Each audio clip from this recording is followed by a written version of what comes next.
अस्सलामुअलैकुम। LS news के साथ मैं हूँ रुबीना काशिफ। बहावलपुर से हमारे चीफ रिपोर्टर राना मसूद साबिर की रिपोर्ट के मुताबिक DPO सैयद मोहम्मद अब्बास का उर्स शरीफ का विजिट, अहले इलाका की बड़ी तादाद जमा, पुरतपाक इस्तकबाल किया। बहावलपुर पुलिस जिंदाबाद के फलक शगाफ नारे। DPO सैयद मोहम्मद अब्बास, DSP अहमदपुर शर्किया फर्रुख जावेद और SHO थाना उर्स शरीफ मोहम्मद मुस्लिम जिया 5 बहनों के अकलौते भाई के घर पहुंच गए, जिसको दौरान वारदात डाकुओं ने बेरहमी से कत्ल कर दिया था। याद रहे कि दोनों कातिल डाकू गुज़िश्ता रात दौरान पुलिस मुकाबला अपने ही साथियों की फायरिंग से हलाक हो गए थे, जो कि पुलिस के पास जिस्मानी रिमांड पर थे। अहले इलाका की बड़ी तादाद ने DPO सैयद मोहम्मद अब्बास और SHO थाना उर्स शरीफ मोहम्मद मुस्लिम जिया का पुरतपाक इस्तकबाल किया।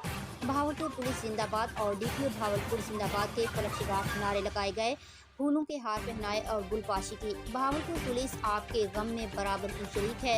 8 खवातीन का इकलौता सहारा, जिसमें मरहूम की 5 बहनें भी शामिल हैं, के कत्ल के बाद तब तक सुकून महसूस नहीं किया जब तक मुलजिमान पकड़े नहीं गए। मुलजिमान अपनी मौत आप मर गए। बहावलपुर पुलिस की तरफ से जीरो टॉलरेंस पॉलिसी अपनाई गई है। जराइम पेशा अपराध के लिए वाज़ेह पैगाम है। बहावलपुर के शहरों के जान माल का तहफ़्फ़ुज़ हर सूरत यकीनी बनाया जाएगा। DPO सैयद मोहम्मद अब्बास की अहले इलाका और मीडिया से गुफ्तगू। बिस्मिल्लाहिर्रहमानिर्रहीम। अल्हम्दुलिल्लाह कि पंजाब पुलिस हमेशा फ्रंट लाइन के तौर पर दहशत गर्दों, डाकुओं, चोरों के साथ लड़ती आई है। तो इस दफ़ा भी ये हमारे लिए चैलेंज था कि एक मर्डर ईद वाली रात को हुआ और दूसरा जो था डकैती विद मर्डर, वो आज से तकरीबन 1.5-2 महीने कबल हुआ। तो हमने उसको चैलेंज बना के कबूल किया और उस पर मेहनत की, क्योंकि ये जो सेकंड मर्डर था वो एक डकैती विद मर्डर, वो 5 बहनों का इकलौता भाई था। तो उसके घर में अब 8 औरतें हैं। जब उनको देखते थे तो ज़हनी तौर पर बड़ी कोफ्त होती थी, तकलीफ़ होती थी कि बहुत बड़ा जुल्म हुआ है। पूरे घर में कोई मर्द नहीं रहा, तकरीबन औरतें रह गई हैं। तो उस मेहनत के इवज़ और अवाम के तावन से हमने असल मुल्ज़मान को ट्रेस किया, उनको गिरफ़्तार किया, उनकी शनाख्त परेड कराई और अल्हम्दुलिल्लाह रात जब उनके साथियों ने उन्हें छुड़ाने की कोशिश की तो वो अपने कैफ़रे किरदार को पहुंच गए।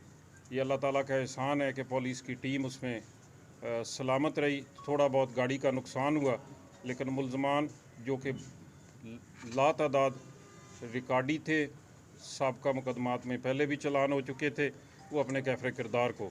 इसलिए मैंने आज ये प्रोग्राम बनाया कि जिनके कत्ल हुए हैं, जिनकी डकैती विद मर्डर में कत्ल हुए हैं, उनके घर जाकर ताज़ियत भी की और उन्हें कहा कि पुलिस ने अपनी ड्यूटी को परफॉर्म किया है और हम हर वक्त अपनी जानो दिल से आपके तहफ़्फ़ुज़ के लिए हाज़िर हैं।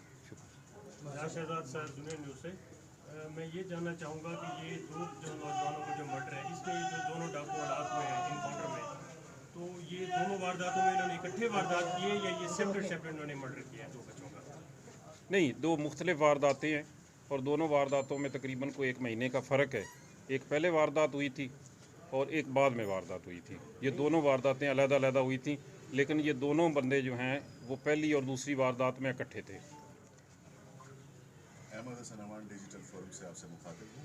प्लीज़ सर, आपकी इंफॉर्मेशन के लिए गुजारिश ये है कि जो इस वक्त 2 बंदे आपने फायर किए मुकाबले में वार हुए, उनके अकॉर्डिंग आपके पास जितना भी रिकॉर्ड है, क्या आया कि उन्होंने किसी दूसरे गैंग, रवाबित या साथियों के बारे में इंफॉर्मेटिव कुछ पुलिस को सबमिट किया, जिससे जी उसकी इन्फॉर्मेशन हमारे पास मौजूद है। ये टोटल 4 लोग थे, 2 पकड़े गए हैं, 2 की हम कोशिश कर रहे हैं, उनको भी पकड़ेंगे। ये 4 लोग थे जिन्होंने इकट्ठे वारदात की थी। तो इस इंशाल्लाह हम पूरी कोशिश कर रहे हैं कि इनके बाकी साथी भी पकड़ें और उनको भी अपने अंजाम तक पहुँचाएँ। Thank you.